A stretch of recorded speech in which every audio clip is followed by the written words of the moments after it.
কদম গাছে বসে আবার বনশি বাজায় কে? কদম গাছে বসে আবার বনশি বাজায় কে? তাই কৃষ্ণ ঠাকুর কদম গাছকে হরি গাছকে বেছে নিয়েছে। সাঁঝের বেলায় যমুনার জল আনতে গেল কে? সাঁঝের বেলায় যমুনার জল আনতে গেল কে? আবার 1 লক্ষ ছিলাম বিধি 100 লক্ষ হলাম। 1 লক্ষ ছিলাম বিধি 100 লক্ষ হলাম। ভালোবাসে বলে তো আমি তার বাড়িতে বছরে বছরে গেলাম। সাঁঝের বেলায় যমুনার জল আনতে গেল কে?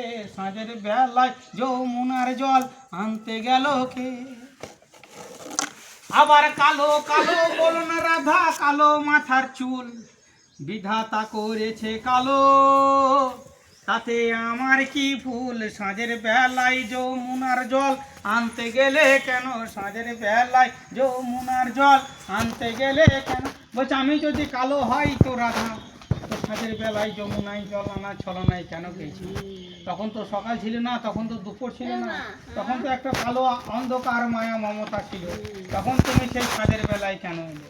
তখন রাধামণি দেখলো একে আমি বোকা বানাবো, আমার নাম হচ্ছে রাধা, জগতের সেরা সে বড় মা রাধামণি। এই গীতার কথা মাগো যে মানতে পারে, তাদের ঘরে রাধা কৃষ্ণের আশীর্বাদ প্রতিদিন পড়ে। সাঁঝের বেলায় যমুনার জল আনতে গেল কে?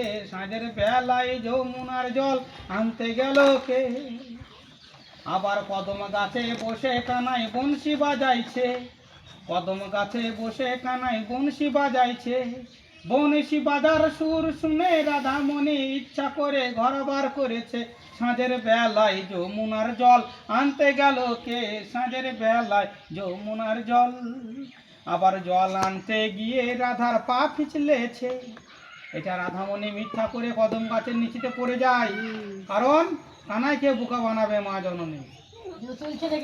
হ্যাঁ, তাই 1 লক্ষ ছিলাম রাধা 100 লক্ষ হলাম। ভালোবাসে বলে তো আমি তার বাড়িতে রাধা কৃষ্ণের চরণ পেলাম।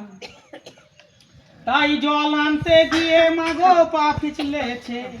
পা পিছলে পড়ে রাধার মিথ্যা করে পা মুচকে বসেছে। সাঁঝের বেলায় যমুনার জল আনতে গেল কে? সাঁঝের বেলায় যমুনার জল আনতে গেল কে? সেই পা মোছানো দেখে কানাই নিচে নেমেছে। সেই দেখে কানাই নিচে নেমেছে। নিচে নেমে দেখে মাগো রাধামণি আমাকে বোকা বানিয়েছে। সাঁঝের বেলায় যমুনার জল আনতে গেল কে? সাঁঝের বেলায় যমুনার জল। ফুল ফলে মাগো মঙ্গল যার চুপ করতে কি হয়েছে? বৃথায় জীবন। তাই স্বর্গে ছিলেন শিব দুর্গা ঠাকুর, মর্তে এনেছিলেন নরলোক পূজা করার জন্য। মাগো শিব ঠাকুরকে কেন এনেছিলেন? তাই